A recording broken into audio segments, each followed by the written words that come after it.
Nuclear power plant warning. Nuclear power plant warning. This is not a test. I repeat, this is not a test. The following message is transmitted at the request of the New York State Emergency Management. A general emergency has now been declared at the Indian Point Energy Center near Buchanan, New York, due to a total meltdown of reactor number 1, which caused a partial meltdown of reactor number 2 and has now caused major damage to the plant. Radioactive materials are rapidly spreading into the atmosphere and are traveling in an easterly direction, causing injuries and fatalities east of the affected areas, due to winds moving to the east.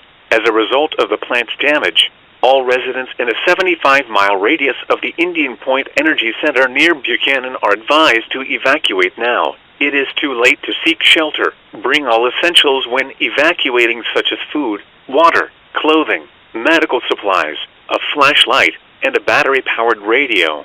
Evacuate now. I repeat, evacuate now.